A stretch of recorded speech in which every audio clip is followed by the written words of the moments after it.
Has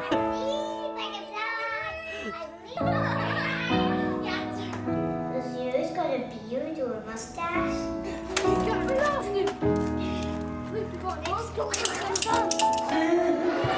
But where?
Hey, look at your amazing line, let's follow it! And I will show everybody how long the line is.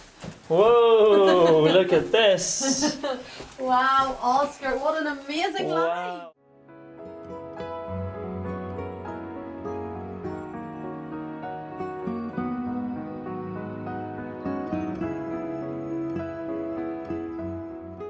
To be Lion Man, wow, Oscar! He's like a dinosaur.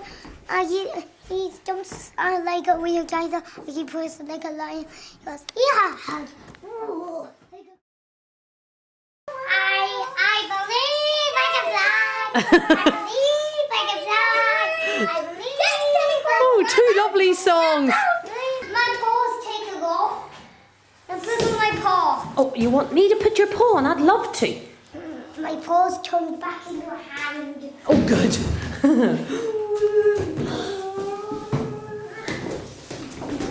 What are you playing, guys? Run away from Scrooge. Run away from Scrooge. Who's Scrooge? Amy. And who are you? Tiny Tim. You're not Tiny Tim. You're too big to be Tiny Tim. I'm pretending. Puny Tim. You have to run. You come back. You scallywag. I want food. This is Scrooge. He wants something to eat.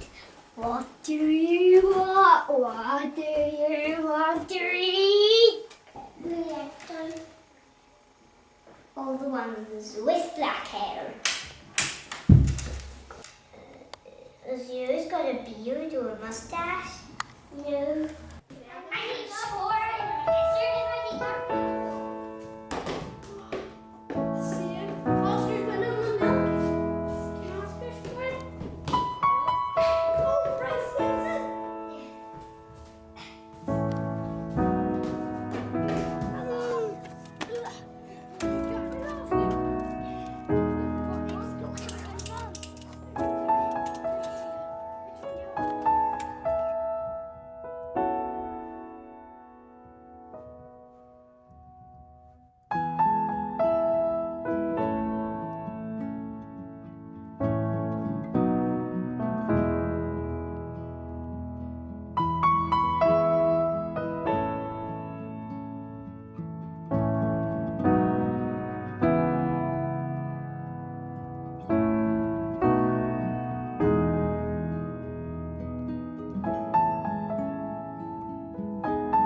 I love the way I've turned out. I love all the crazy things that have happened to me. Several things I'm really excited about. I'm very excited about studying some of the things in college, like history and media studies. I'm also thinking of doing graphic design. I would like to get married and have a family. Not right now. There's a few things I have to do first. I know that being autistic was part of my past, but I look at it as a true gift. I see that if I can do something so incredible as to reach out from an unreachable place, I can reach anywhere I want. It's beautiful. It's beautiful. This is it. No, please. What do you want? Tell me what you want. You really want that one. Okay, let's get him reading the book. I had been, at that point, diagnosed with autism, the whole 9 yards. I only pray that it's not what you want. They said I was mentally retarded, I would never talk to anybody again, it would be unlikely I would ever communicate, things like that.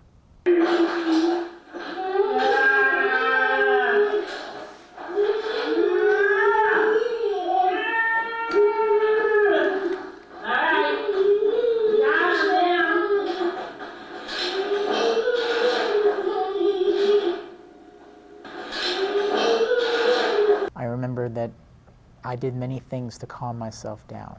Like, for example, when I was in a mood where I was very uncomfortable, I would look at the sparkling motion of the raindrops, and that would give me a hopeful feeling. I remember always liking things that were shiny when I was autistic.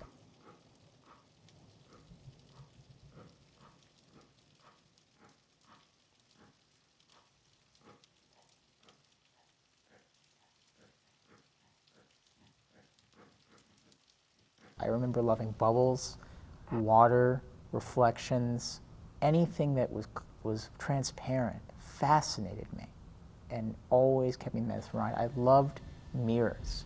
I loved looking at myself, very much so.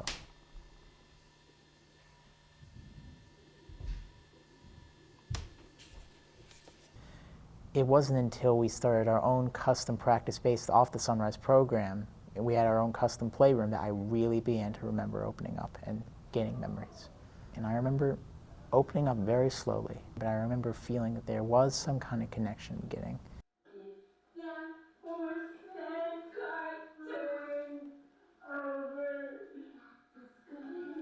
Some of our very best friends came throughout my life, came at this moment as strangers and started working with me. And I remember all kinds of people.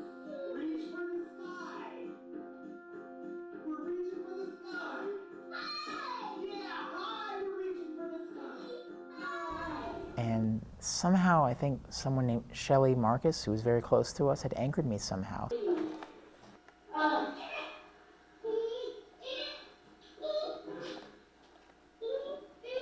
And I think that's the first time I really started reconnecting with people.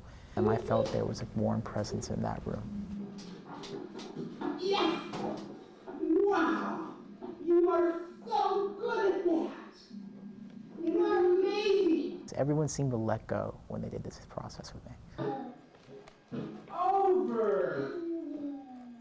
I felt loved. I felt very loved during the process at the Sunrise program.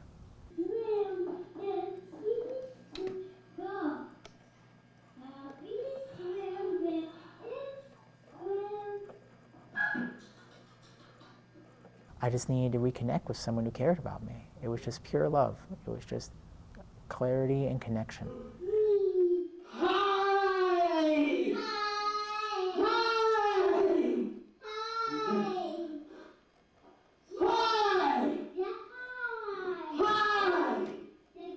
Hi! Hi!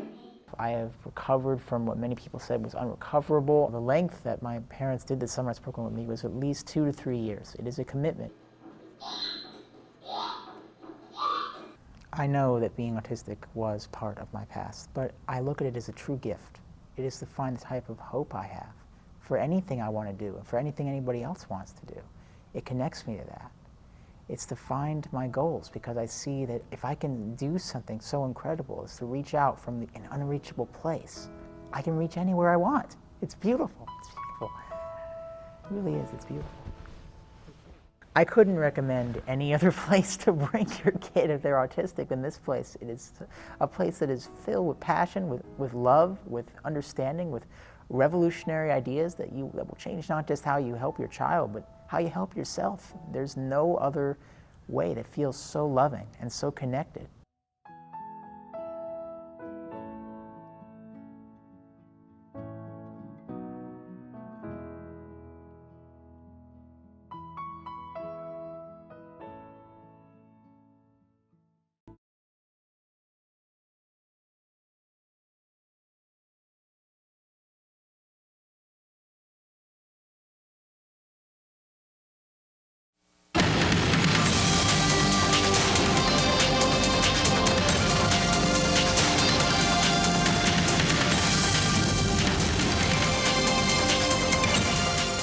Our next magazine story is about courage, understanding, and a fierce will to live a normal life. It's the story of Neil Kaufman, diagnosed as a young child with autism, the developmental disability that medical science is constantly struggling to understand.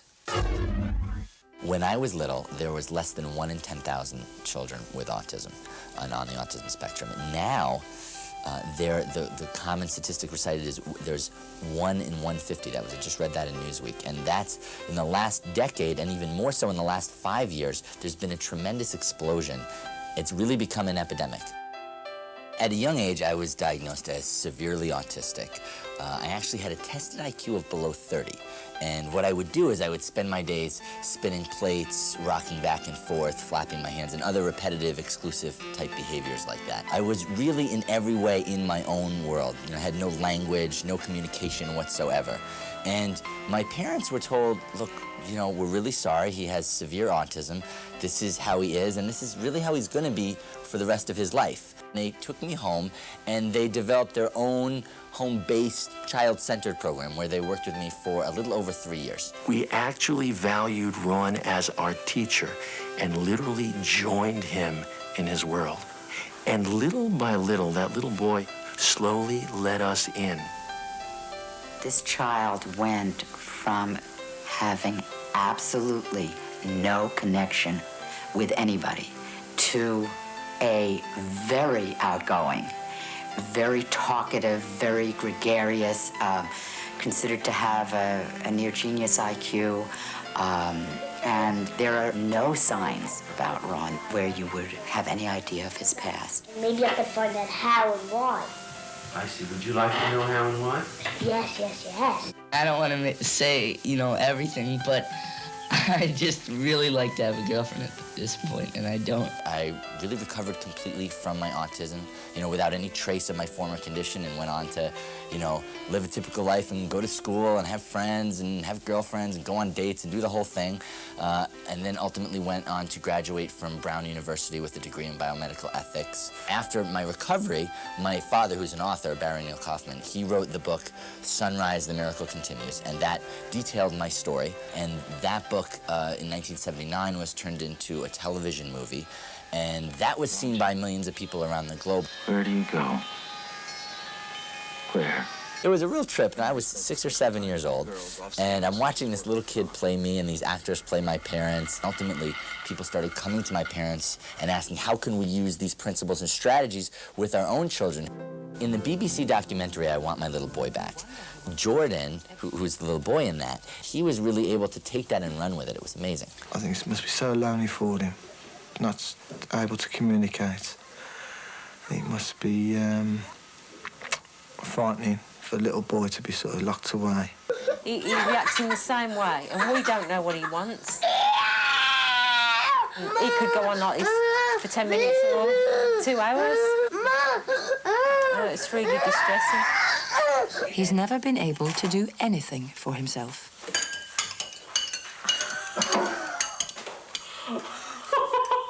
Touched it to see if it's hot enough.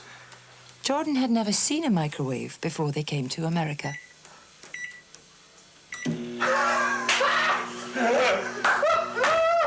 What you're seeing is really an example of these children have incredible talent and are incredibly intelligent and can pick up a lot of this stuff that we might think is beyond them if we only get them interested and engaged in our world. When I was like autistic, I used to like hide in the couch because we had this big sofa, and it was like, and it felt really nice because when you jump into it, there was like, it felt like it was sort of pitch black. So, and also what I liked to do was spin sticks. I used to spin them all the time. Kyle spent a fair amount of time, probably 30%, 40% of his day, immersed in the cushions of our couch. It'd be the first thing he did when he got up in the morning, and we would pull him out of there at night to help put him to bed. We had no idea what was going on with Kyle. We couldn't decide if it was behavior problems, if we were doing something wrong. We just couldn't seem to connect with this child the way we did with our first child. Many of the children that we work with who are on the autism spectrum are highly, what you might call, overstimulated. It's like they're in a mall all day. So because of that, we have something called the Sunrise Program Playroom. They built this room, and I played inside the room basically all day. This room is a room where there's no control battles, where we're not saying, hey, stop, don't do that, I asked you not to do that. We're really saying, hey, this is your room. We find that this playroom is really, really key. We went to Sheffield, Massachusetts, and we were with an incredible group of people. We were with 40 other parents of children with autism, Asperger's, ADD, from severe autism to moderate autism, which is how we would describe Kyle's diagnosis.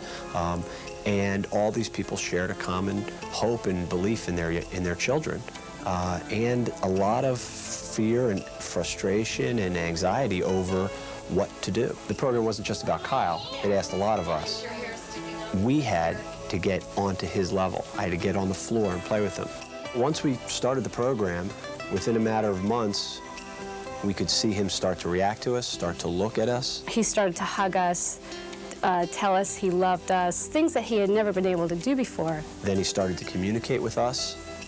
Then he started to show interest in friends, playing games, didn't have to win every game, didn't have to spin his sticks, didn't have to climb under blankets, didn't have to climb under the couch. And within a couple of years, it became evident that he was going to become a fully normal kid. Ultimately, autism is, the way we see it, is really an interactional disorder, a disorder of relationships. These children have difficulty creating connections and relationships with the people around them. Me and Kyle Westfall are just examples of what these children are capable of. Now, I get to do a whole bunch of things. I have my own room, and I'm just like, I'm free. I'm done. Not all of these children are going to turn out like me, which, by the way, is absolutely true. Every child is different. We don't make promises. With that said, I still don't get the whole false hope message. I just don't get it. I don't get who decided that a life sentence was better than an outstretched hand and an open door. You have to deal with it. And you have to do a bunch of things, even though you don't want to, you just have to deal with it. And soon enough, it turns like, hey, I'm normal now. And so I listened, and I got through a bunch of stuff, and here I am. And if you want more information about the Sunrise program, you can visit the website at www.sunrise.org.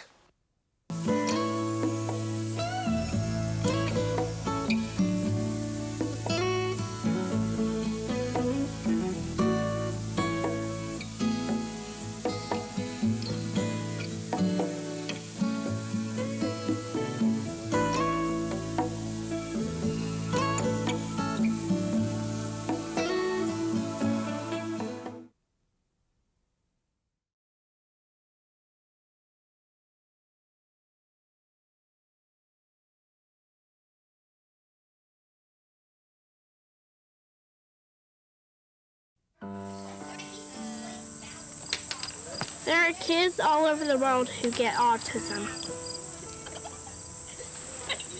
We can just help them by dealing with it.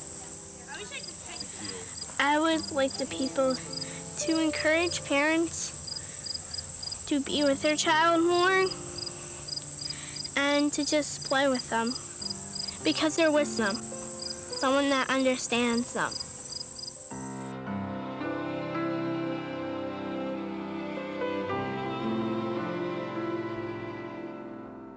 When Kyle was very young, early on, he was a very happy kid. He played, very easily. We started to notice things about him. He really didn't have a lot of language. He didn't have a lot to say, although he laughed a lot and seemed to be, easy to entertain. Like when he was about 2 years old, I would push him around the neighborhood in the stroller, just like, we always, Jennifer and I would take turns, and I'd sing Nowhere Man, he's a real nowhere man. Because he would just sort of be happy to just stare off and wasn't particularly affectionate, but we didn't notice any real issue. It's just that he wasn't as emotive as the other kids were. He really never asked for anything. He never told us he was hungry or thirsty. So I would just set some things down in front of him, and then all of a sudden he would see it and he would just eat it. And sometimes he would wolf things down so fast that you were like, wow, he was really hungry. I had no idea he was so hungry. And then, of course, I'm thinking, oh no, as a mom, I really should be more in touch with Kyle and where is he? And you sort of just had to figure it out.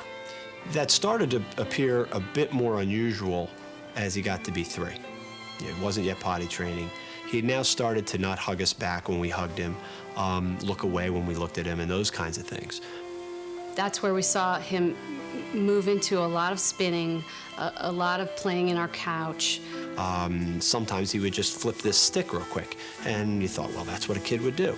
But then it'd be a half hour of running around, and then when you'd go to talk to him, instead of giving you eye contact and stopping to say, sure, Dad, I'll, come to dinner, it would be like, whoop, and off he'd go. The minute he would wake up in the morning, he would run downstairs, he would dive under the cushions, get himself all situated down in there. And I'd have to dig around and find him to pull him out for breakfast or get him dressed to take him somewhere. When I try to play with him, he's sort of just not really, he didn't really know how. It wasn't easy to play with him. He just wouldn't break out of his little world. It was pretty difficult. I come home from work some days, and it was clear that having 3 children at home, one who followed no normal pattern of behavior, was more than a single person was going to be able to handle very effectively. And Jennifer was, at her wit's end as to what to do. I didn't know whether to blame myself or blame her or throw my hands up. I felt sort of bad for Kyle in a way because I had so many friends and I was always doing something, and he didn't really want to socialize with anybody, and I just knew what he was missing out on.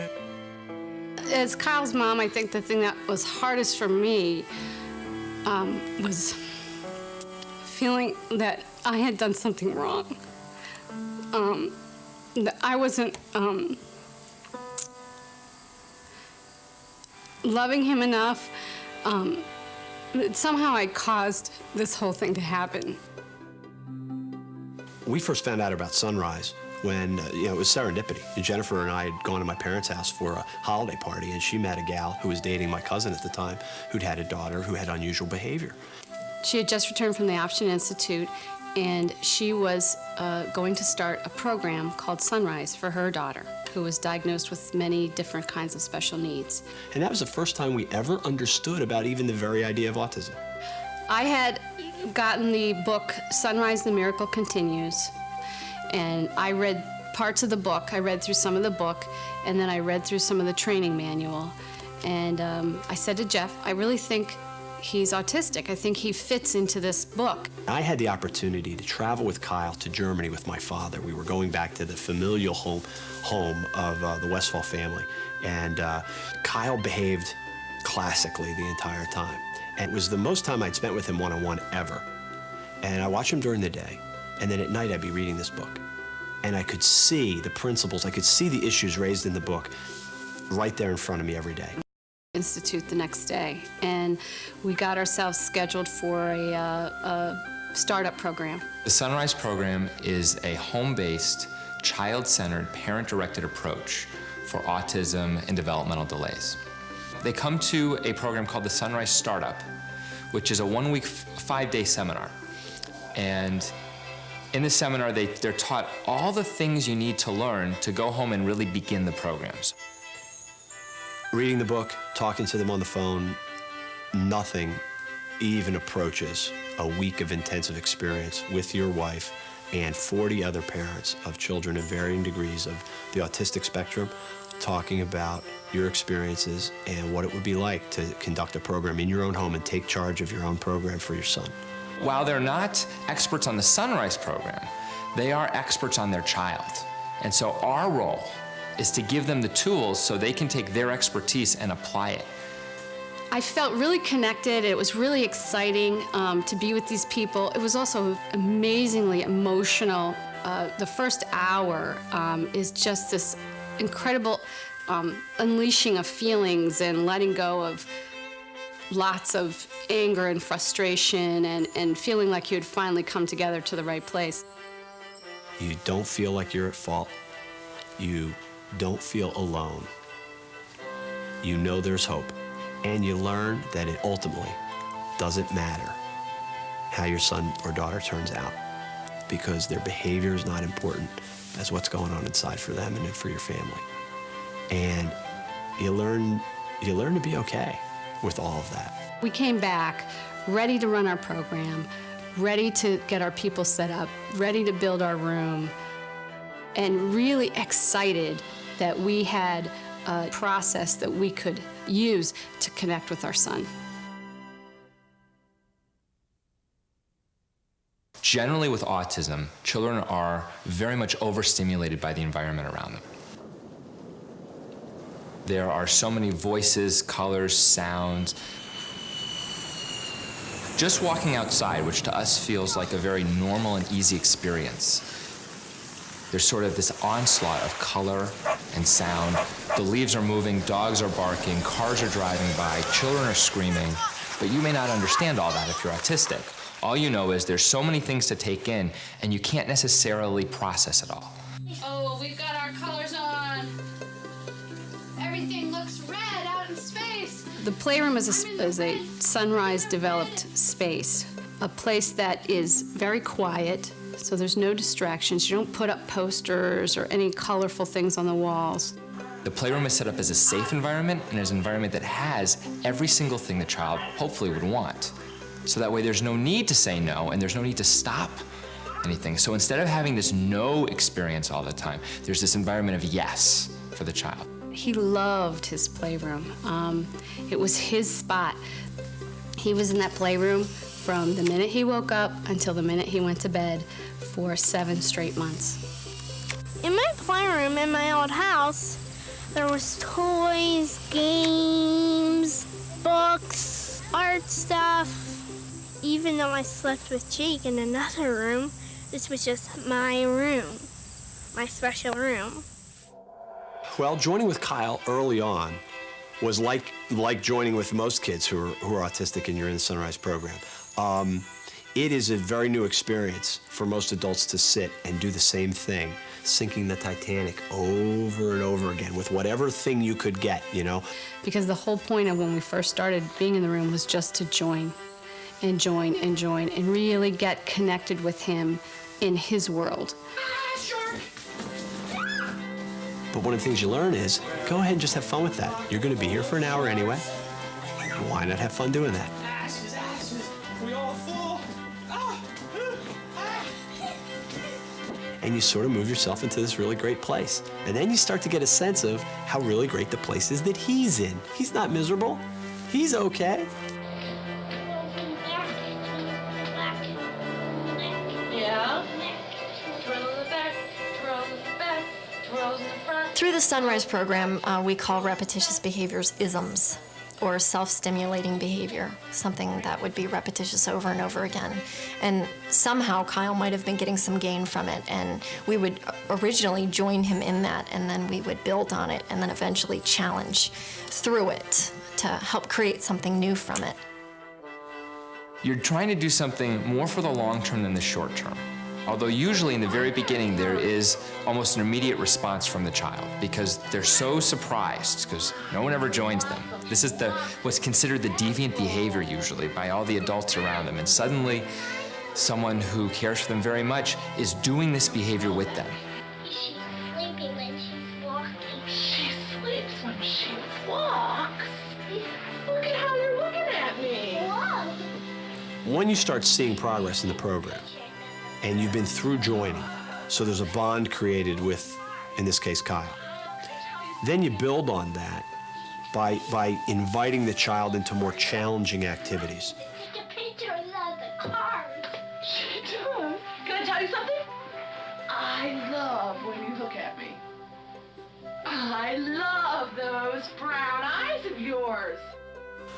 For example, if you can join a child and play their spinning game for a while, and then they look at you and you go, hey, thanks for looking at me, and you get eye contact, then the next thing in terms of challenging them would be to say, Kyle, would you look at me for a second? Then if you get eye contact, that's an actual higher level of thing, because he didn't just give it to you sort of voluntarily, he gave it to you upon request. And we carefully charted all these steps every day, 10 hours a day. Hi. That was nice that you looked at me. That was very sweet. You don't do it to get the child to stop whatever they're doing and look at you. You join so that way you build a deeper relationship and rapport over a period of time so that interacting with you and every other facilitator and human being becomes significantly more attractive for the child. Pink? How do you make pink? Tell me. How do you Red and white. What? You are so correct. That's right. Hey, I know how to make purple. Do you know how? Blue and red. Oh my gosh. I would always say, I love you, Kyle, and never expect a response. And one time I said, I love you, Kyle. And he says, I love you too, Dad. And I didn't expect that. And you could have stopped the program right there. We had a long ways to go from there, but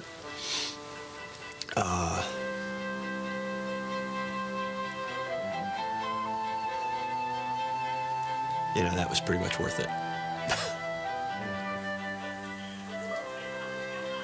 It was one of the first times that we were playing together, and we had our blankets and our sticks, and we had started to build a little game. And he was really into this game. For that, he hit me by accident with his stick.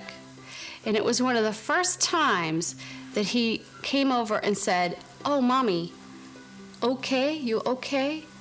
And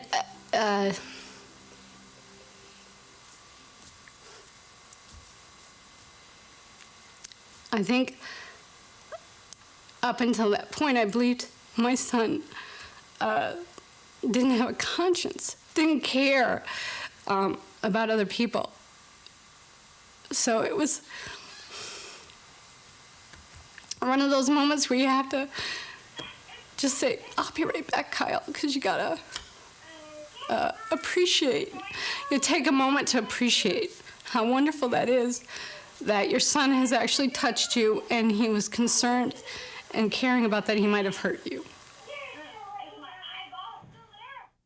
We find that the more total the immersion, the better. So because your wife and yourself and you have other children and work, you can't be in a room with your son 100 hours a week or 50 hours a week yourselves. You're going to recruit staff who you're going to train on how to play with your child in a very developmental, loving way. I remember when we first started, we had, I think, 15 volunteers, which was fabulous. There were tons of people coming in throughout the day for 50, 55, 60 hours a week, interacting with Kyle one-on-one. We really came together as a family to run this program. And we also had all these great people coming into our house every day who not only were going into the room with Kyle, but they would come in and say hi to Annie and they would say hi to Jake. Well, it was pretty cool getting to meet all the people who worked with Kyle in his room because they were really nice. Lindsay would come over early and hang out with me and Jake and stay late. She was just a friend, she became a friend of the family. When we were playing dodgeball with our friends, we'd run, we'd like, get in the room, and we'd run and hide in the room. Kyle built a little community around himself. It's pretty neat. I think in large part they helped out because they really thought they could make a difference in a little boy's life. I call them Kyle's angels. It's not unusual for a child in the Sunrise program, when they're nearing the end of their program, meaning they're able to really interact strongly and have a lot of the social and practical skills that they need to do really well in the world, for a child to start to verbalize their desire to be done with the program. He got this in his head probably 2/3 of the way through the program, that he wanted to be done. He wanted to graduate from his Sunrise program. At my graduation, a lot of people who worked with me were there. So we had a ceremony up at the Option Institute. Kyle has a mortarboard and a big, sign. Jennifer was fine. I sobbed for an hour.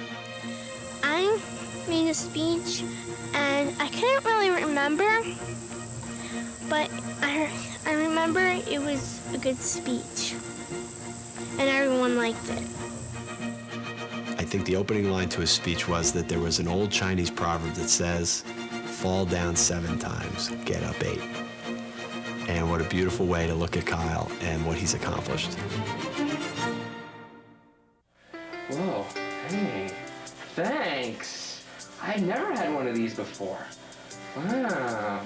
It's incredible to watch him come from that place where he was so alone, so much of the time anyway, to being really fully in this world and where he can do whatever he wants to do in the world. He knew it was towards the end of the program, and he would start to talk to me about missing me. And here I go. From a child who had the hardest time connecting with anyone, let alone himself. His personality hadn't even emerged when I first met him, to someone who said, Linz, I'm gonna really miss you. And certainly I was gonna miss him. I think Kyle has changed the most in his ability to make friends, and he's very outgoing now. He's the most comfortable, one of the most comfortable kids I know.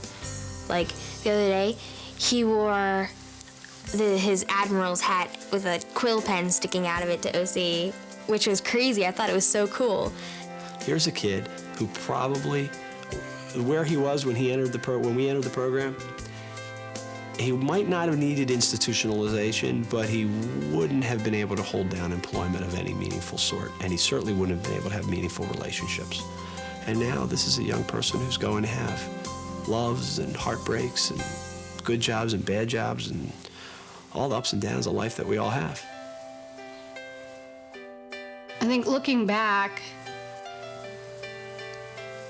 the thing that's most important is that we have a relationship with our child. We have a deep, meaningful relationship. He's gonna be okay. He's going to have relationships in his life. He's gonna be able to take care of himself. And we are gonna get to enjoy that.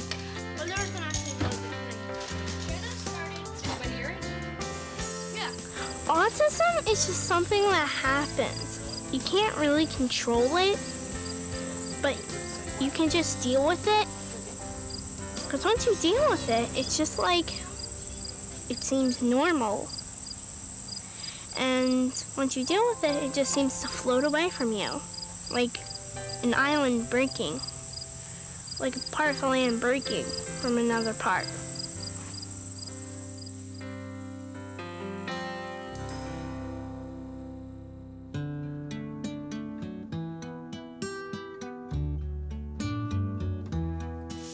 I see trees of green, red roses too. I watch them bloom for me and you, and I think to myself,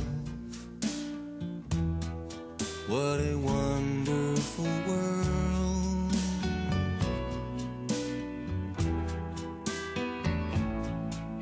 I I see skies of blue, clouds of white, a bright blessed day, the dark sacred night, and I think to myself, what a wonderful world.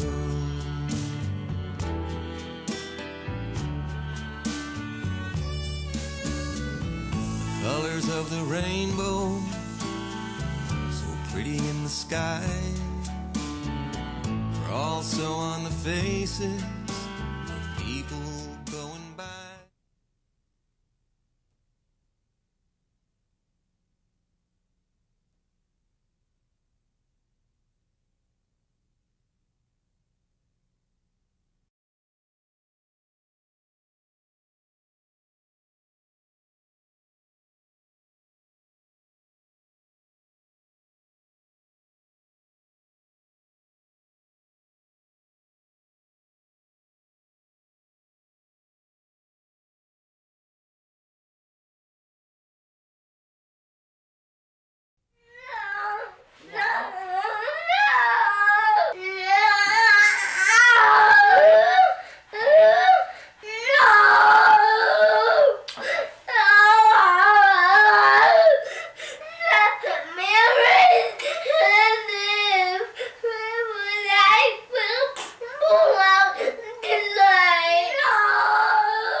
Here she is, Miss Jade. She came to us in 1995 when we adopted her. That's her with her daddy, because she was the daddy's girl, wasn't she? Yeah, she was beautiful. And then she just started sort of fading away from us. Jade! She'd get that glazed look in her Say eye. hi, Jade! You'd call her name and she wouldn't answer you. And if you touched her, she'd move away. Couldn't touch my own child. And she lost her potty training skills, and she just kind of got lost. And, yeah. She'd just get absorbed. She stopped smiling and laughing. Then when we thought of our experience at the Autism Treatment Center teaching parents with autistic children, and you know, autism has a spectrum from severe to mild, and it was clear that she was on that spectrum and she had autistic tendencies. So we immediately decided, of course, that we were going to run a Sunrise program and help her. She'll seek you out. We got a group of volunteers to help us. We created a specially designed playroom for her, and we worked with her 40 hours a week. And we really stayed only in that room with her because she couldn't go anywhere else. She couldn't go to the park. She couldn't go to a restaurant because she would be completely overwhelmed and it would be totally overstimulating for her. Rolling paper, day in and day out. She'd do it for hours and hours in a day. And the way that we entered her world was by joining her, doing the same thing as she was doing.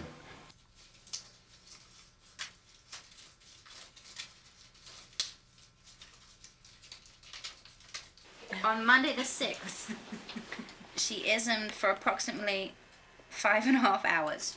She'd roll with anything. Here she is, she's rolling with a dollar bill. On the 11th, an hour and 10 minutes.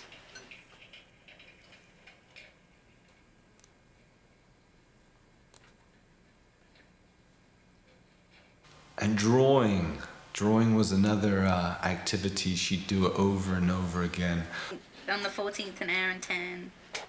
And then 2.5 hours on the 16th. Another 3 hours. And then on the 18th.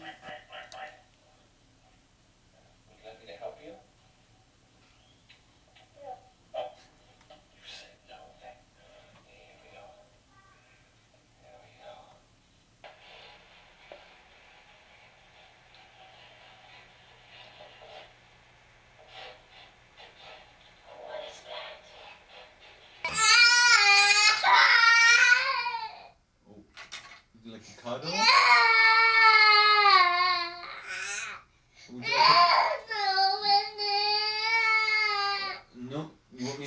piece in there? I don't understand, baby. Here, if you want. Would you like this piece in there?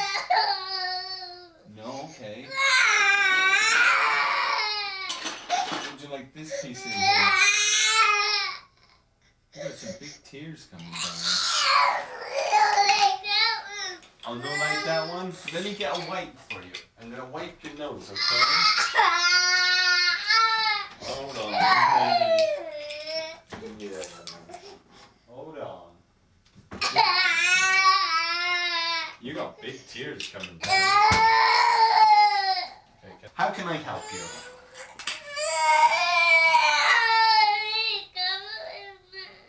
What?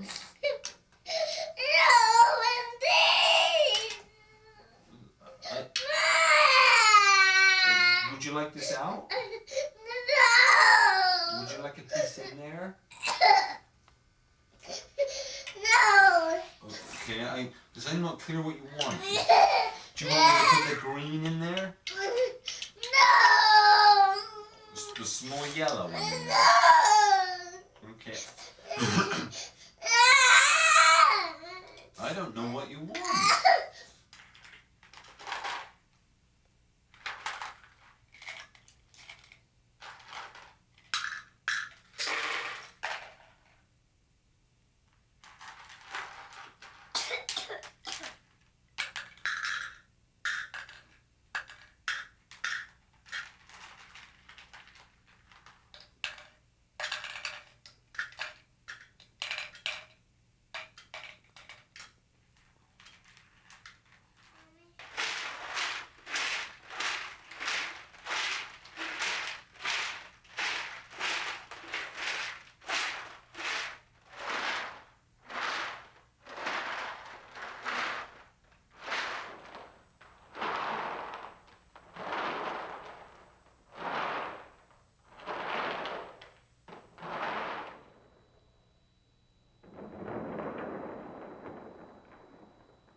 And there were moments, there was these beautiful moments when she would open the door to her world and see us.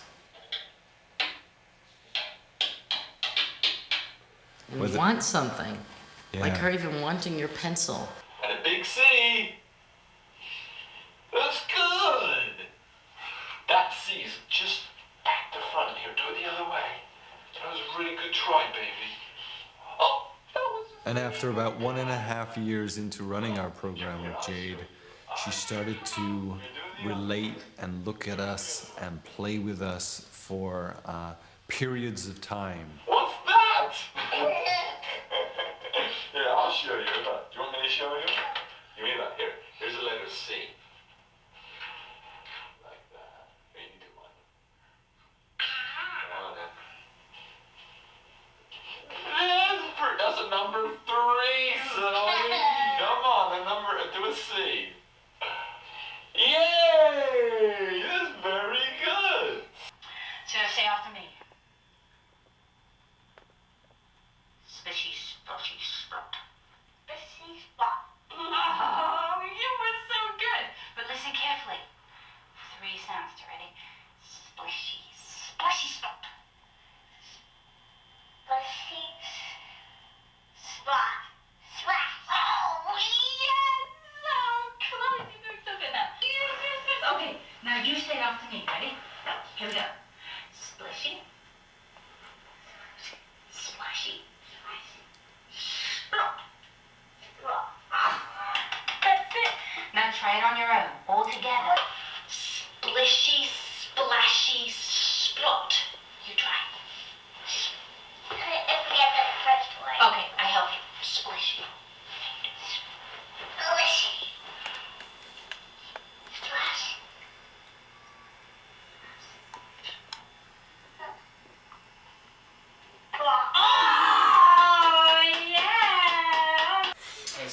this guy, I'll stand right here.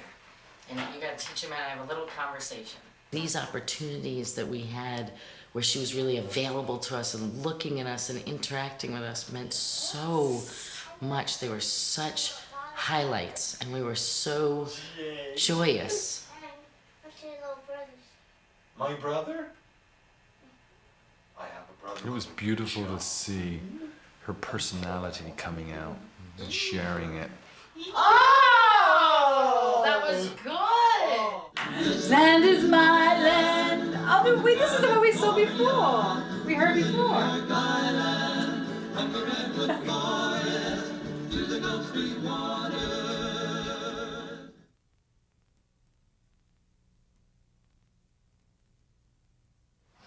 Welcome to the official ending of Gia Đình Hogan's Sunrise.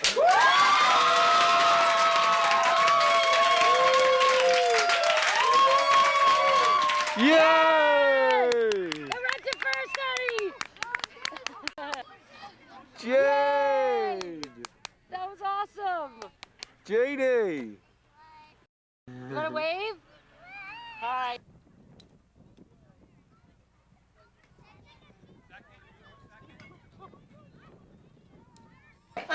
Here's the phone number of Chad. Malik has boy Barbies too. Now, she's just talking to a What? friend on the phone. I know. Mike has some Barbies in his room too. Yeah.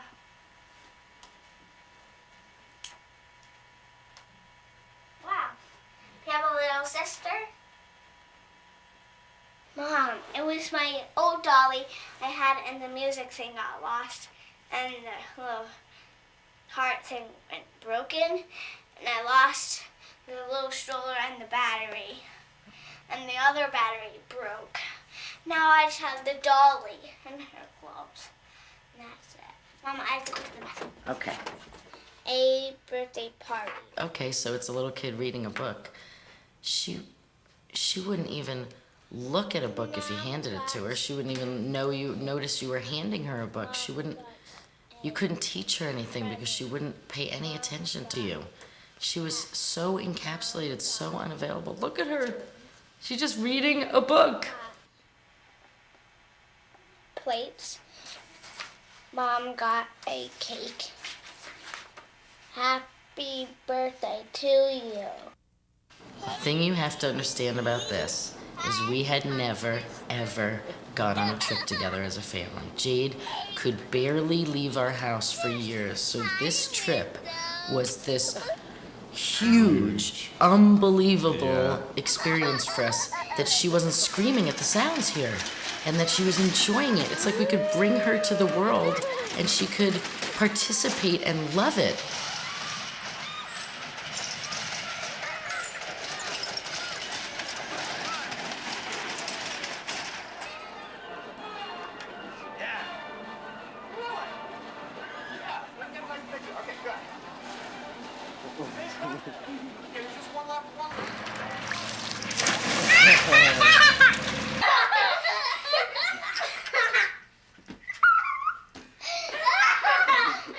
That's her best volunteer, her brother. Her brother, right. Now we just moochy. There's 150 students and teachers. She's performing on a stage at the talent show. This is a child who would start crying if two people spoke at the same time in a room, who was so overwhelmed by everything.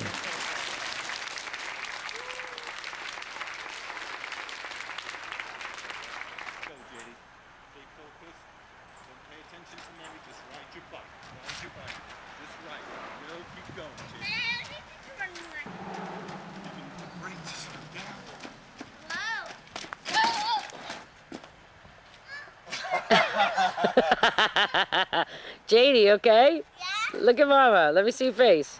You all right? And then we had a party at the end of our program with all the people who had helped us, and we all wrote letters to Jade and shared them. I am writing to you today I am 29 years old. In all of those years, the best thing I have ever done was play with you. I have traveled all over the world, on planes and in cars. I have lived in big cities and in small little towns. I have spoken in other languages and eaten all types of food. I have climbed mountains and I have jumped off big rocks into water. And as I think about all these things and more, I look back on the time that you and I had in our room, in our world, and I know, without a doubt, that it was the best time I ever spent. Being in the playroom with you these last 5 years has been the best thing that I've ever done. Helped me to push through walls I may not have if it had not been for your joyful, loving look and your sweet innocence. To be kind to myself and then to others. In the playroom with you, you taught me to feel good. And I found a peaceful place within myself where I am good. Where nothing else mattered but you and me. Every week for 4 years I came to your house to play with you, and being your friend changed my life. I've learned things from you, blessed lessons that I am so grateful for. The first thing that comes to mind is the way you saw your world, how you saw things through a different lens, a lens in which beauty was simple and easy to find. We watched the dust in the air as the sun came into your room one morning, and I learned that there was always time to see something beautiful. I also learned from you something about loving a friend and loving myself. Because with you, Jada Dina, sometimes I walked into your room and you didn't pause from your drawing, or you didn't look up from your tea set.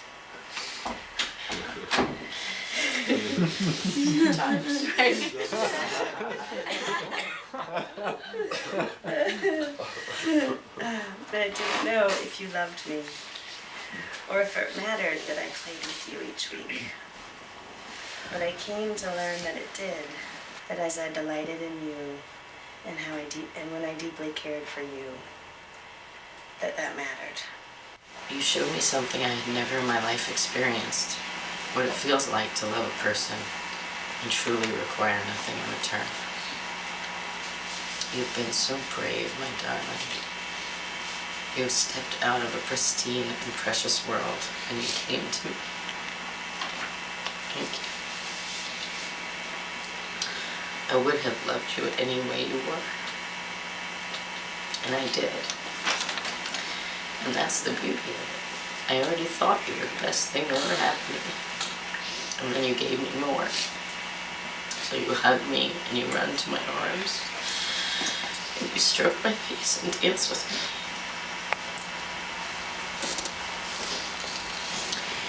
Years from now, someone will say to you, as they did to Uncle Ron, aren't you so grateful for what your parents did? And on that day, remember what my parents said and what I say to you today. It was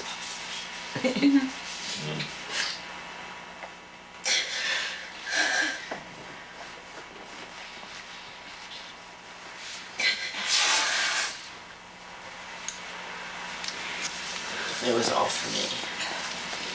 I'm the one who is grateful. I'm the one who was given the gift. You were my strength when I was weak. You were my voice when I couldn't speak. You were my eyes when I couldn't see. You saw the best there was in me. Lifted me up when I couldn't reach. You gave me faith 'cause you believe I'm everything I am because you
This is what the world is like for 5-year-old Jordan.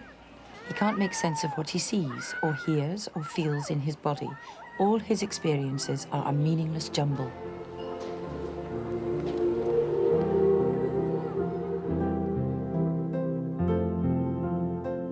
No wonder he wants to shut out everything and everybody.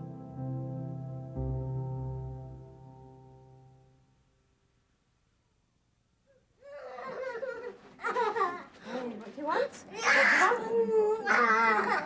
Very careful, you've got them. What do you want, Jordan? Jordan is having a tantrum because his Thomas the Tank Engine video has been stopped. He has regular screaming fits. It's the only way he can communicate. If he could only put his message across to us. At the moment, like, we know why he's crying, but very often he reacts in the same way, and we don't know what he wants. He could go on like this for 10 minutes or 2 hours. It's really distressing. Things just aren't going Jordan's way at the moment. His little routine's just been broke up for a while. There's no Thomas, and there's no cartoons, and he's totally upset. I think at the moment we have to live by Jordan's rules, because he'd end up going insane, wouldn't we?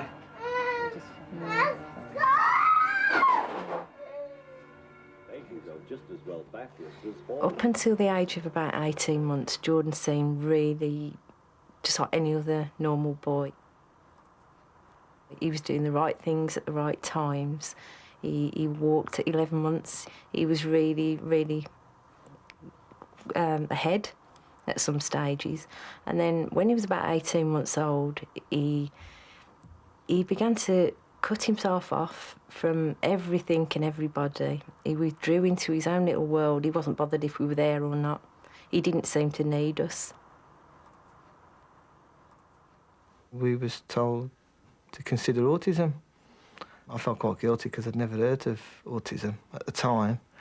And when we read up on autism, it was literally like reading about Jordan. It was like a life story. And it was very upsetting. It really destroyed Jackie and I. And we could not believe Jordan was autistic. Autism is a biological brain disorder which experts say is irreversible. Because Jordan is autistic, he can't communicate with others. He has no social skills and no imagination. His brain can't process the information constantly coming at him, and so Jordan is unable to make sense of the world around him. He's only happy when everything stays the same. That's why he loves his Thomas the Tank Engine video, because it never changes. Oh, sure. He's got no sense of danger at all. He would climb out of windows. If the gas flames are on in the kitchen, he spits at them and he puts his hand in the flame. He's been known to eat ornaments, everyday objects that people wouldn't consider a danger. He can bite them up until he can choke on them. So things that we wouldn't class as a danger object do become a danger. He only likes 4 hours sleep, so he's really on the go all the while. So even in the night, we're sharing out the responsibility, the duties, like, you know. We sort of pass on the landing. Hello, all right, Jack. He decides not to drink for days. Now, we know he must be thirsty, but he just decides not to drink. Everyday routines, what a normal family do, I took for granted. The simplest of things, from early morning till bedtime, are so difficult. In the morning, getting dressed is so difficult. Where I think a lot of families, it would just be, there's your breakfast, there's your clothes, can you get yourself dressed? It's such a strain, it's such an effort, it just doesn't happen. No. Jordan's hearing is very sensitive. Lawnmowers, drills, the same with the washing machine, he'll keep turning it off. He can't cope with that sound. He would just sit in the corner, put his fingers in his ears and continuously scream. Yet we still need to get on with our daily chores.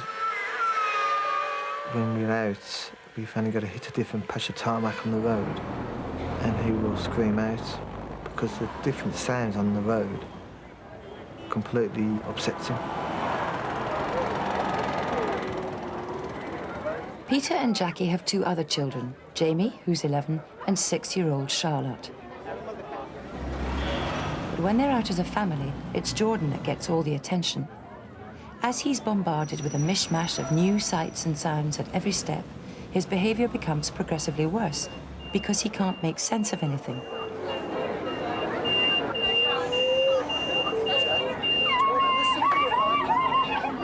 Shopping, that's very difficult.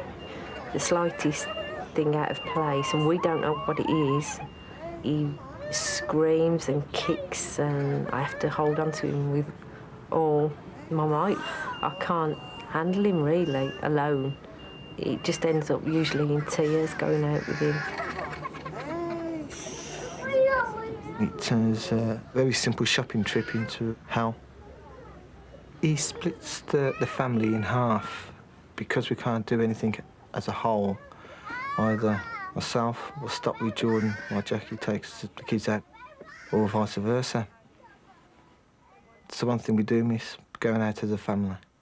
And when we do, there are times when we do need all to go out together. Jordan just cannot cope with the situation he's in at that time. He lives in a locked world. It's a mysterious world, I think. It's a heartbreaking world. I think it's just a devastating world he lives in. I think it must be so lonely for him, not able to communicate. It must be frightening. It must be just the worst. It's just so scary for him, for a little boy to be sort of locked away. We've been advised to consider residential schooling for Jordan. We've been told that it's the consistency he needs. Peter and Jackie were also told that Jordan was unlikely to improve. They didn't want to believe that, and they didn't want to send him away either. So they started looking for a way of treating Jordan at home. They heard of a unique therapy available in the United States at the Option Institute.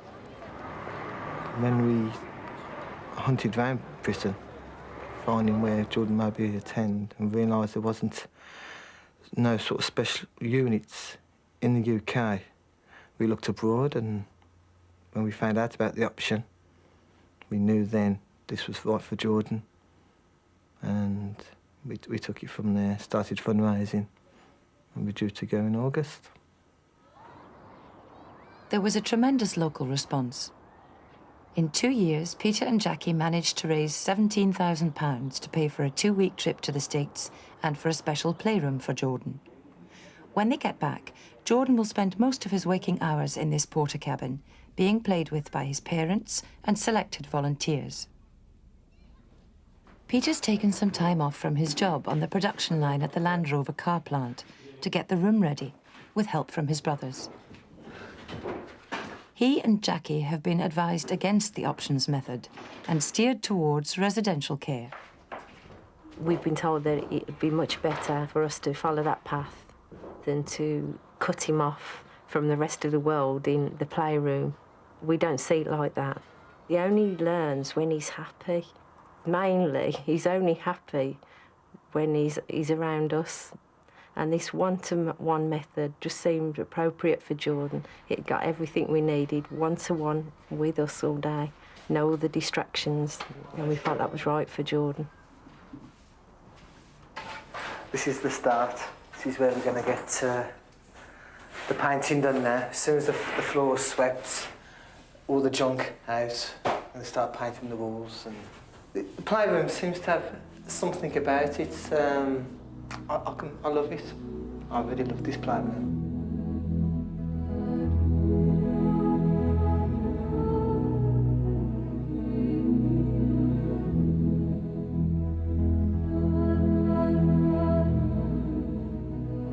A lot of people have told us that we're being given false hopes.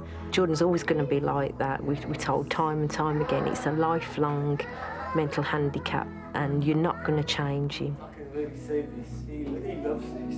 He's took to this. We're not looking to change him.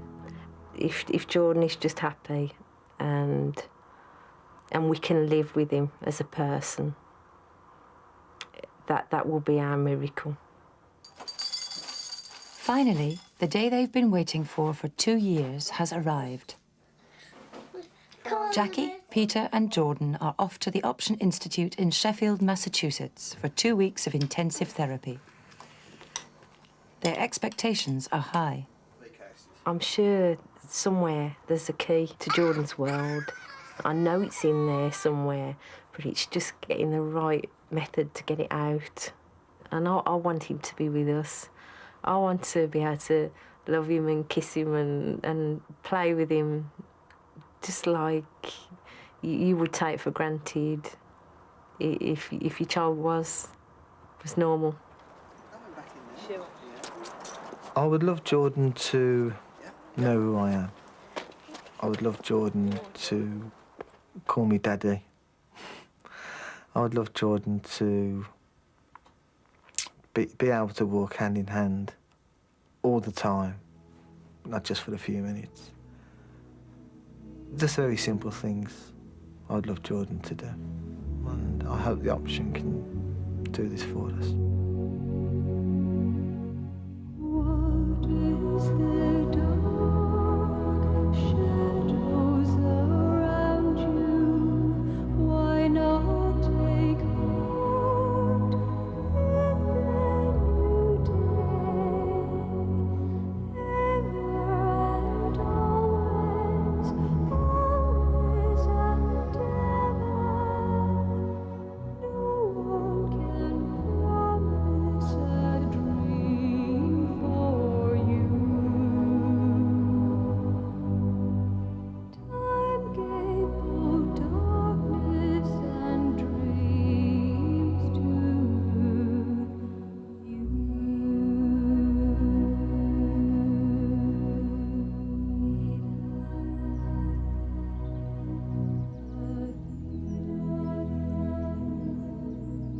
The Option Institute was started by the parents of an autistic boy who developed a unique approach to autism through working with their son. His condition was far worse than Jordan's. When Ron was about 18 months old, we discovered that he was considered autistic, under 30 IQ, and we were told that he was hopeless and that to forget that we ever had him. And in fact, why don't we consider putting him into an institution? One of the physicians, I guess, trying to be sensitive and caring, leaned over and he put his hand on my shoulder and he shook his head and he said, "Severely autistic, mentally retarded. I'm very sorry. It's really terrible." And I remember thinking, wait a minute, this is my amazing son. And so what I wanted to make up was wonderful, special, an opportunity. Some people think what we did was imitate Ron. We didn't imitate Ron. We actually valued Ron as our teacher and literally joined him in his world. And little by little, that little boy slowly let us in. This child went from having absolutely no connection with anybody to a very outgoing, very talkative, very gregarious, considered to have a near genius IQ, and at this point has graduated from a top university. There are no signs about Ron where you would have any idea of his past. The playroom is central to Option's approach.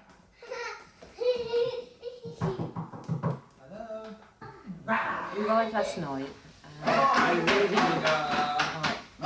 nervous, excited at the same time about what's going to happen, and it's going to determine the rest of his life, what we do here.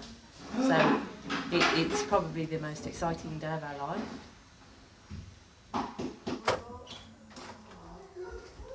Hi, where is everybody? The playroom is quiet and safe. The walls are plain and only one person's allowed in at a time, so Jordan's senses will not get overloaded. By introducing him to one thing at a time, he will slowly take things in so that he can piece the world together bit by bit. The principles are simple, but putting them into practice will be hard work for all of them.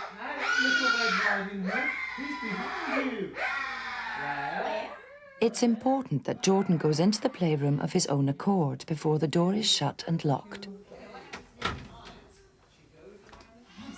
It took over an hour to coax him in.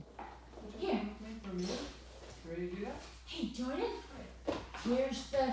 Oh my gosh. Little Red Riding Hood is going to see her grandmother. No, it's... Oh, she's going now. We're going to talk about your attitude, your feelings, your thoughts, your experience. So much more than probably anyone who's ever talked with you about Jordan has. And probably more than anyone ever has in your whole life. Because we don't believe in taking Jordan in a vacuum, like just taking him and applying things to him and then giving him back to you. When a child's autistic, he finds being with himself more enjoyable than being around people. And what we're trying to do is we're trying to metaphorically build a bridge. And rather than saying to him, your world is bad, our world is good, what we're saying is, I just want to be close to you. If a child feels really accepted and sees by our actions that it's totally okay what they're doing, then that tends to foster more rapport and more relationship. So you might see that if he spit, our staff might spit a little bit too. You might see that if he was biting on his hand, that we might bite on our hand a little bit too. When a child looks up and sees another person for the first time in their lives, joining them in what they like to do instead of stopping them, it's almost like you can watch their faces. They have this surprised look, as if they're thinking, I'm not alone. Right? There's somebody else that likes to do what I like to do. What are you feeling, Jack? It made me, I think that just made me realise, really, the children's probably quite lonely. That way. Like we're over here and he's got to be on his own, doing his own thing, and like, nothing makes us happier than somebody joining in our fun. We're not joining in his fun. The thing that makes an autistic child so fascinating is that they are not inside their world screaming to be let out. You understand that he is totally okay where he is. Mommy's gonna come see you soon. Before we go on, because I know you wanted to look, you want to go take a peek to see what he's up to? But remember, we gotta be quiet so that we don't interrupt.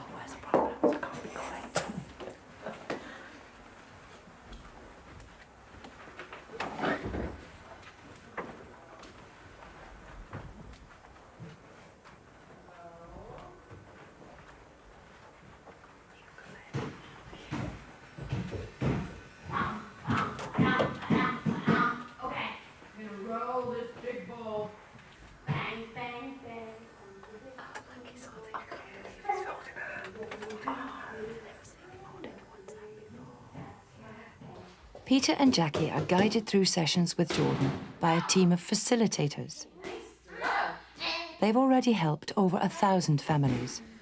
Essentially, Karen is balancing back and forth between joining him, doing what he's doing, and requesting. Okay? The key to Karen's play is to join Jordan and enjoy doing what he's doing.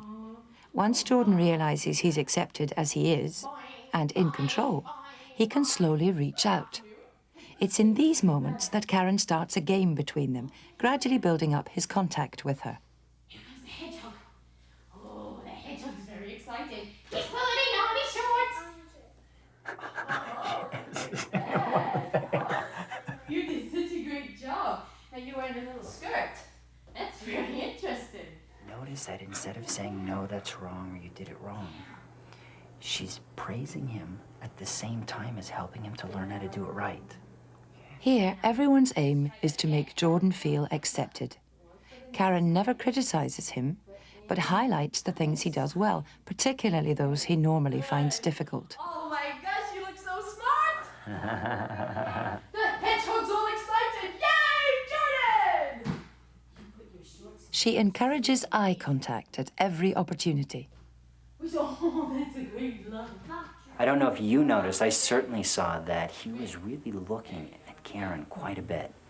Yeah, quite a eye bit. contact there. Yeah. It was amazing. Is that more than usual for a first-time encounter with someone? And More than usual for any time. really? That was excellent. Yeah, every now and again he'll give you a brief glance, but it's like just a fleeting second and he's gone again. At the beginning of this week, you could really spend time being observers. Learn more about his world, as opposed to thinking we've got to change it right away. Part of your experience here is in learning about him and not just in changing him.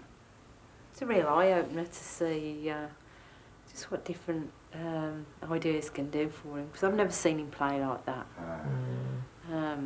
Makes our kind of play look really boring.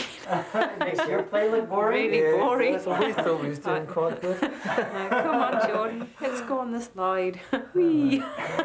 If you're basing your own good feelings on him playing with you, it might be a long time coming, right? So now we're going to switch it.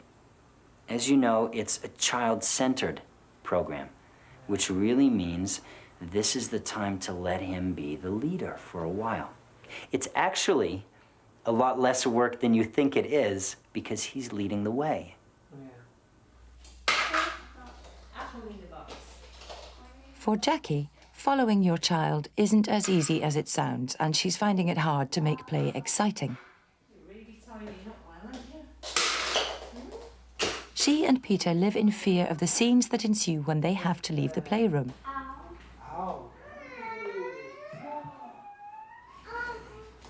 Jordan's never been left with strangers before.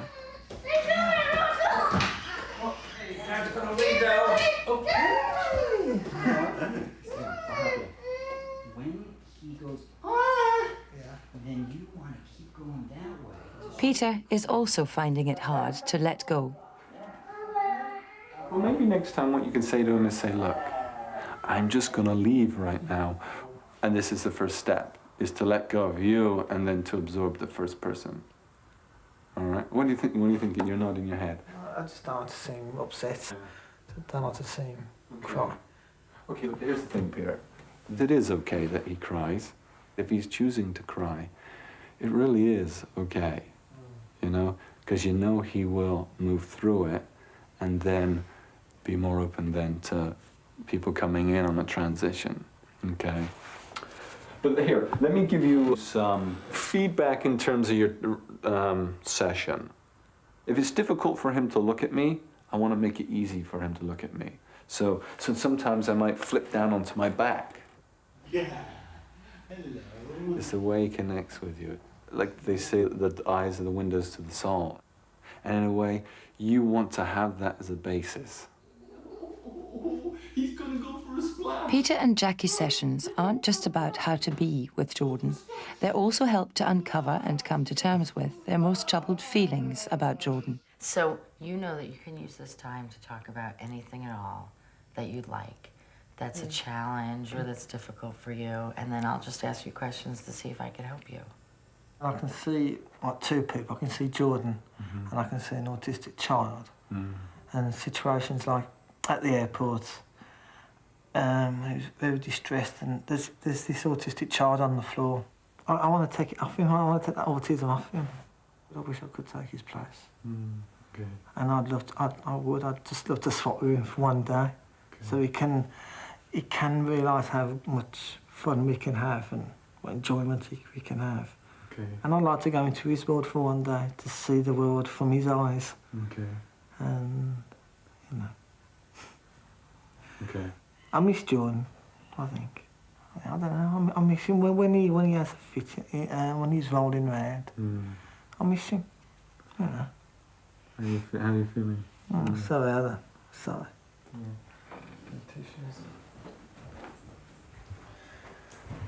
I'm sorry. No, that's okay. It's okay. You know, I just want me boy. You know. Okay. That's all I want. Okay. And who is your boy? Jordan. Jordan's my boy. Who is Jordan? He's a lovely little boy. He doesn't deserve to be looked at. He doesn't deserve to be judged. You know, he should be accepted. Okay. I wish if he could be accepted. Okay. You know. Sorry, William. Could you say that again? I'm sorry. In some way, the world isn't going to be changed overnight. Yeah. You know, and then it's learning to not try and change the world, Yeah. but maybe to start changing how you react and how you respond. So, For the first time in 5 years, someone really understood what I was talking about with Jordan and understand how I felt. I felt so relieved that someone never pitied me. That someone understood. Yeah, it's what we like a were saying. relief. And it's took this long. It's took us to come to America for someone to understand. It's such a wonderful feeling, that is.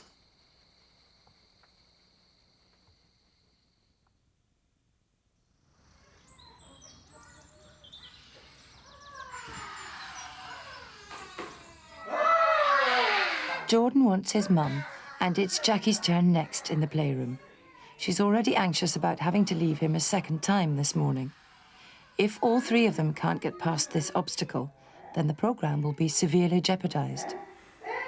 Let me get through this. I'm going to go away for a while.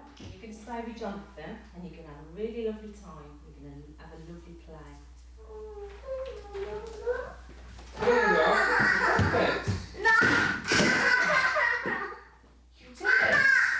I just want him to be happy all the time, and I can't bear to think of him sad or upset.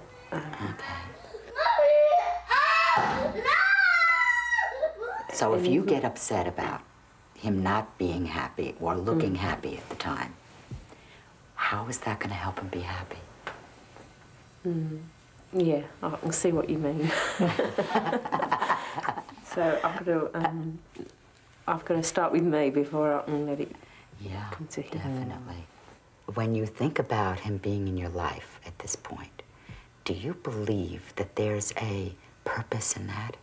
I often feel like he was given to us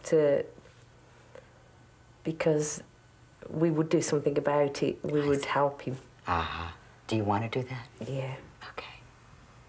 Could you imagine that Jordan not getting every little thing that he wants when he wants it is for his own benefit, his own challenge, his own good? No, it's not really doing him any favours. Okay. The more you let go and say, okay, I want to help him. Would like to help him feel comfortable with me leaving the room. That's essentially what you would like with this incident, right? Yeah. So then the question is, okay, how would I accomplish that? If I am scared of his crying. And see, all this yelling and throwing your body around does not work to move me. You see that? You can pick up everything. There's no hiding anything from him. You want the letters? You gotta tell me. Jordan has always got what he wants by screaming, but now he is having to learn how to ask. King Conroe. Here he is, the king! Yay! That is so great how you're telling me what you want. You're used to thinking of him as, first of all, this poor soul, which he is not a poor soul. And I think that actually you're going to be quite surprised at how intelligent this child really is. Okay, so long, Mommy. Let's take a look here, eh? I'll be back. You want to have a kiss? Is that what you want? Oh, there you go. That's so sweet. That's lovely. Thank you, Jordan. Now they've got over the hurdle of leaving Jordan, the focus shifts to learning how to play with him effectively. The rabbit. Here we go. And then we are. Peter enthusiastically throws himself into the playroom. But Jackie's more self-conscious and often at a loss. What are you looking at, It's been so long that I played with the kids because at home, if we've got a few minutes, I'll go and make them something to eat. I'll clean up after that. And Peter said, well, I'll play with them while you do that. Yeah. And I've really got out of the hang of it. And I sometimes think, I don't know what to do here. The key to being creative is adding one thing to what you're already doing. Yeah. I just think of one little thing I could do with this. Anything I want. So I could say, it's a toothbrush. Right? I can just pretend, if I want, that it's anything. Right? What happens is when we see this, we think water bottle. It just goes to show how bad I am. What? I was just thinking you could drink it. Yeah, well, there you go. That's That's my limit, that was like, get a glass. Yeah. What could you pretend it was? Right, don't rush yourself. Just look at it. Like, pick it up and look at it and move it around and see if something comes to you. Yeah. I suppose you could do anything. Yeah, like you pretend it's a hairbrush. There you go. Or an ice cream. Yeah. Anything. Yeah. Really. All right, so you say it's a hairbrush and an ice cream, and I say it's an earring. All right, so now you make it something. Doesn't matter, anything in the whole world. Trying to think. Yeah, I suppose it could be like a recorder. Yeah. Or a saw. Yeah, there you go. All right, see, now we could just create a whole world with a tape recorder, a glass, a pen, and a bottle, right? And that's how children play. Yeah, I'm remembering games now, like from when I was little. He's looking for food. Red Riding Hood. Oh, little Red Riding Hood. And this is the wolf. And your little Red Riding Hood. That's a good idea. It's not just a good idea, it's an incredible leap in his development. Autistic children have no imagination. They can only think literally. So the fact that Jordan is inventing a game is real progress. It seems to have been prompted by Jackie's newfound ability to play creatively. I bet you're pleased to see that. Hello? Oh, Jordan. Now it's Peter's turn to get some feedback. Monster! Ah, it's the monster! That's a monster! Who's the biggest monster? Was it Daddy? Okay, so let's say, here you are, you bring up, who's the biggest monster? All right, and then he doesn't respond, but then you give him the answer. You give him about, I don't know, it must be about a second. I mean, from what we're watching. So why? I didn't realise what I was actually probably doing. I think it's, I don't really know. I don't think I was conscious that I was doing that. Okay. I think I was just sort of playing, who's the monster? I am. Probably going a bit too fast for him. You are fast. You're fast and loud. Why? Why the speed? I don't know. Just, I think it might be, so we can have a bit more fun. I don't really know. To try and... Fun and that excitement is loud and big and it's fast and it's boom, boom, boom like this. But it doesn't always have to be that way. You see, it's the dynamic variation of it rather than the fact that I'm talking all loud all the time. And if I'm talking all loud and this is all we talk like, you're soon going to think, boy, this is just like a ticking clock. I want to tune it out. You can become monotonous and you're not allowing anything that you're creating to go anywhere. When we get back, initially, people are going to think we're nuts. They're probably going to think like we've turned into sort of a couple of... I think it's more of an understanding of life. We're just understanding a lot more. Yeah, but people, will people see it like that? I mean, I know like we've been told like you shouldn't judge people, but it's going to take people time to see that we've got a different approach, really. Oh, I don't think so. You don't think so? No. I think I see Jordan in a different light. He's already made vast improvements. Yeah, We've only been here 4 I days. suppose if they look at Jordan and think, well, this must be right. Oh, Yeah. a lot of people think we're nuts.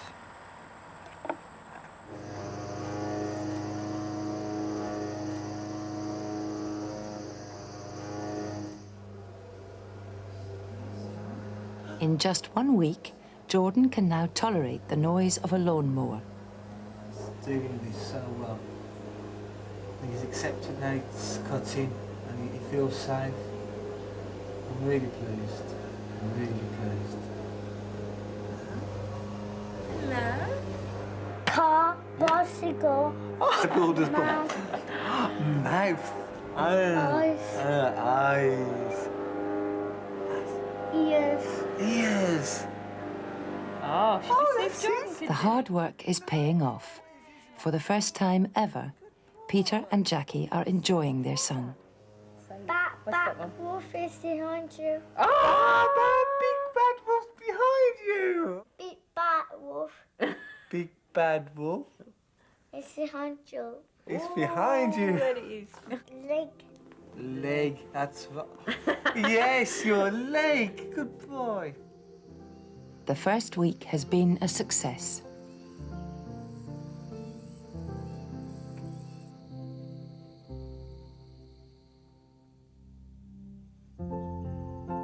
But over the weekend, Jordan suddenly becomes worse than he's ever been. Peter and Jackie are upset and concerned.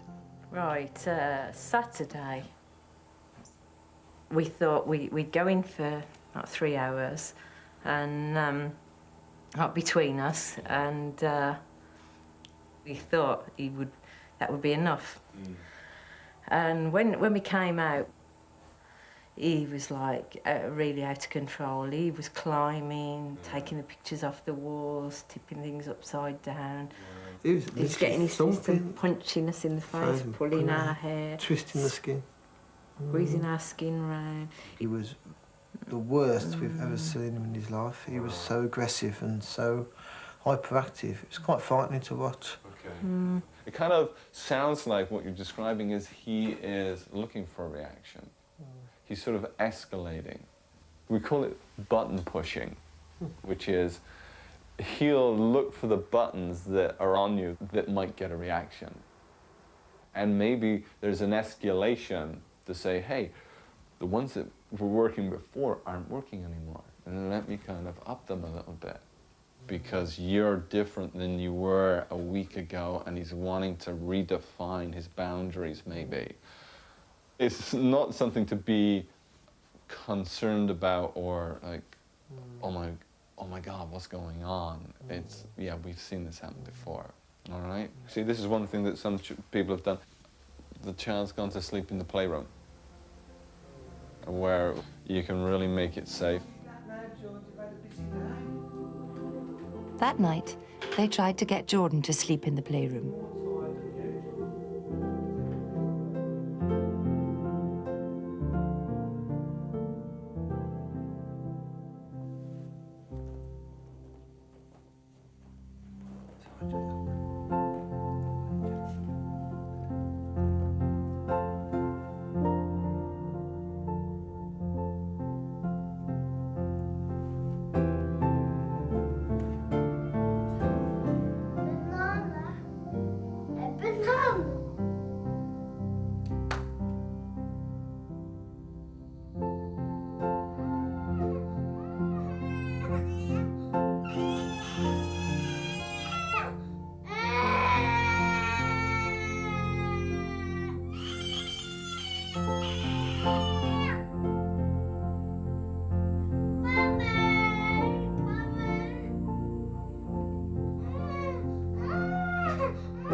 It's a bit bombarding at first. It's so intensive. You get all this information all day, and there is a lot of sitting around, taking a lot in. And then at night time, we've tried to put it into practice, so it has kind of ground us down a bit.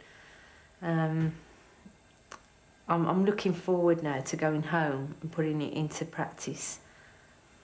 When we're feeling tired and sort of dragged down, when we go into the playroom with Jordan, he only needs to do one thing, and it gives us that buzz again, doesn't it? Mm. Oh, come on then. We're going to be a horse, oh, yes. Horse! Horsey, come on then, horsey, get up. Can we say, on your marks, get set. Go! Yeah! Yeah, good boy! Yes, go! Is horsey going to make it to the finishing line? We're going to win! Oh, gosh! Hey, horsey! Horsey! Hold tight! Poor old horsey. Okay. Are we... In the box. Is it? Yeah, good boy! Said the lot. Usually just puts in the last word, and I noticed Peter was giving him more and more opportunity to fill in more words, and he said the lot then. That's the longest sequence of words then. He just said 6 words. You were the horse, and I thought a very good horse at that. I mean, I would put money on you. But only for about 3 furlongs. I think after that you got tired. But so what you do? He wants this game. He wants it over and over and over again. He could do it an hour, 15 minutes, and boom, you're exhausted. What do you do? Put him down. Shoot the horse. yeah, that's right. Yeah, that's right. I suppose if I should have interacted another game with the horse. Yeah. I think what it was, because he was having so much fun, I was trying to keep my energy up because he was laughing and he really showed a lot of contact. I could literally feel his eyes burning into my head. Yeah.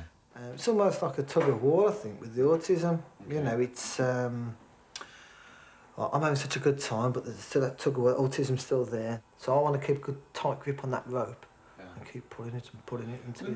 You speak as if there's Jordan, and then you speak as if there's this guy called autism. Yeah, that's how I see it. And never the twain shall meet. Okay. Why not?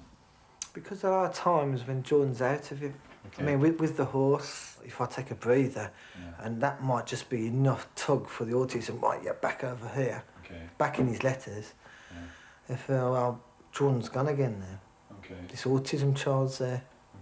To me, I'm winning that battle. I am fighting the autism. You know. Okay.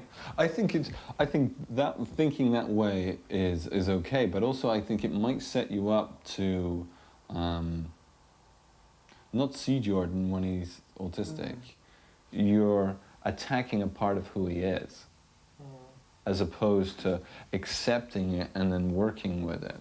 This is Jordan that's autistic.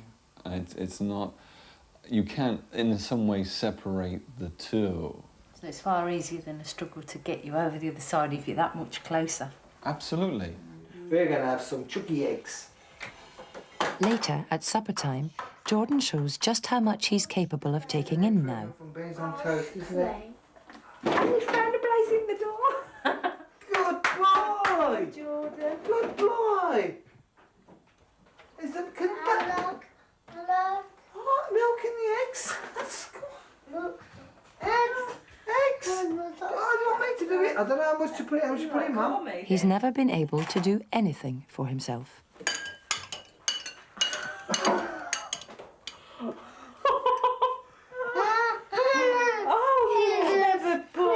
You're going to be a cook. Hey, you're going to be a little cook, you are. Look at that. Eggs. You clever boy. You've made your own dinner. What are you going to do? You're going to put it in the microwave, yeah? Grab and cook it. And a bit of That's enough. Jordan had never seen a microwave before they came to America.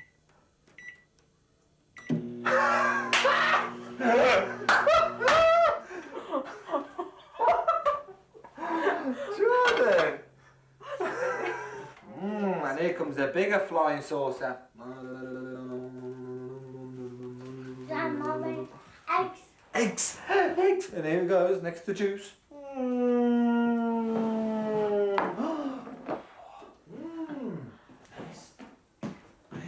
I'll tell you what. You made your own tea. You made your own tea tonight. At the end of the second week, the whole team gets together to talk about Jordan's progress and plan for the future. His eye contact is so different this week from last week. He looked at me on Monday and Tuesday about 30% of the time, but by yesterday it was up to 50%. I would sit across from him, and he would want me to read the book. But I wouldn't read it. I would tell him, you know, you look in my eyes, and I'll read you the book. Come on. I'm gonna read. Look in my eyes. You have to look in. Yay! In the beginning, maybe it took me asking him 3 times to look at me. Midway through, I would ask him once, and he would look at me. And the last time I went through the book, I didn't have to ask. He'd look right up at me. Nice look! Because he knew the eye contact is what worked. It was fantastic to see. That's great. Shall we move on to special changes and new observations, Jonathan? Okay, here we go. He's saying no a whole lot more. He's asking for his books by name all the time now. He was singing with Karen when she sang instead of pulling her hair. He tried to say yes with Karen. He's initiating much more physical contact with us. He's going to sleep earlier at night. Oh, yes. He's taking off his clothes much, much less. And now, of course, putting them on much more. And he didn't do anything to get reactions from the two of you last night. As you said, he was an angel. Yeah. It's amazing. Yeah. Wow. Oh no, an octopus! Oh, and a fish! I didn't realise how much I didn't know about myself. I just go along with my life really busy all the time. It uncovers layers and layers and layers of what you think you know. And you get right down to the bottom and it does help you sort yourself out as a person, these problems that you've got and what you can do about them. We will put it into practice for the rest of our life now, you know, if we've got a problem. And another thing that spurs us on is he's learning. It doesn't matter how long it takes, but I just know it won't be a lifetime. I think I'll go back a different person. And when I get back home, the kids will say, Dad, you all right? You feeling okay? Yeah. You know. But I want to be like that. And Super Dad Monster Ball. I've learned a lot more about autism in the last 2 weeks than I have in all the books I've read. And for the first time, I was able to play with Jordan in a way I've never played with him before.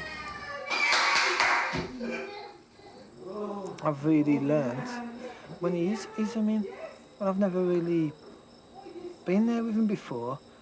It's so nice to be there.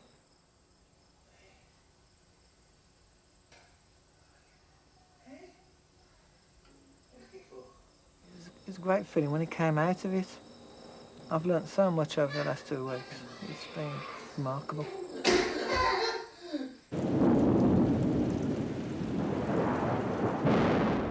Now your adventure is going to begin. And I believe that it can be really wonderful for you. I'd love to give you guys hugs, of course. It's time to go back home, and it'll be up to Jackie and Peter to continue the work that's been started here.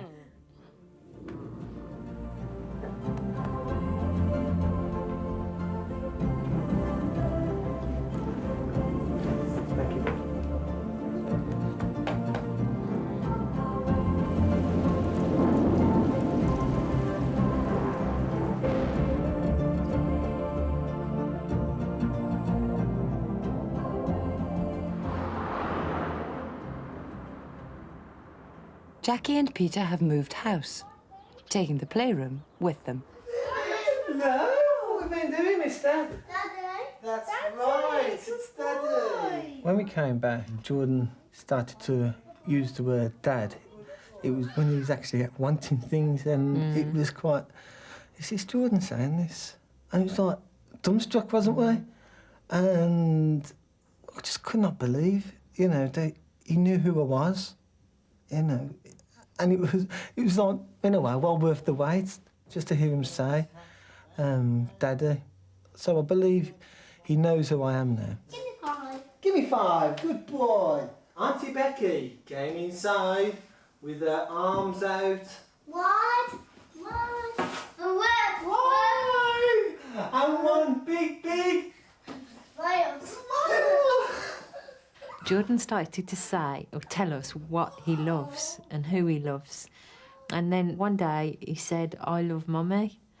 And then he said, I love Daddy. And he reeled off a whole list of everyone in the family.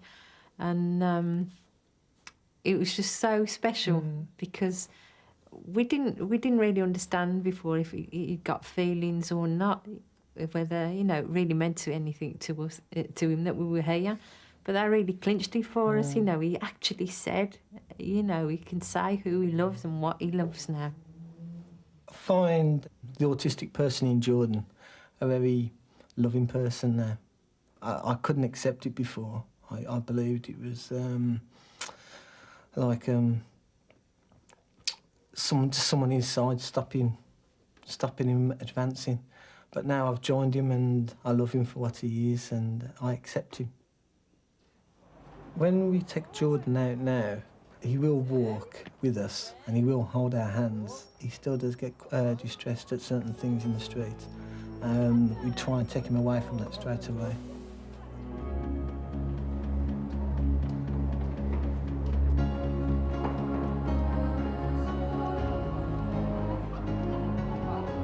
Jordan's changed, like, tremendously. He's moved miles. He's got like a confidence in himself, like he can do things now like he'd never done before. Find the mummy. He wouldn't hold a pen in his hand and now he can draw. He'd never danced to music, now he can dance. He can spell, he can read, he can do all sorts of things. Well done. Should we go pay for the book? Do you want to give the lady the money for the book? Good boy. I really believe it all comes from his confidence and happiness right deep down. His social behaviour is excellent.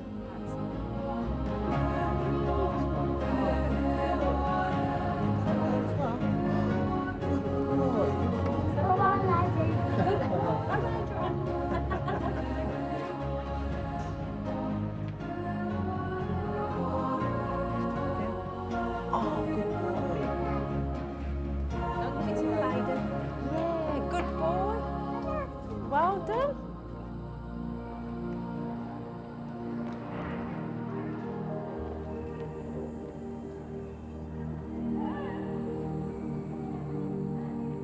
It's nice to see him play with Charlotte and Jamie. Before we went, Charlotte and Jamie didn't know what to do because Jordan couldn't respond to him. It's something we didn't think would ever happen, and that's the biggest joy. What's for me to watch them play. Here you are then, kids. Get stuck in. I used to feel very angry that, you know, why is Jordan autistic? Why is he the way he is? How come that we have got Jordan? Why has this happened to us? And now I feel that that's all gone. I feel like Jordan was given to us because we would do something for him and we could help him. We're so glad that he's ours. We've given him a life where he may not have had one.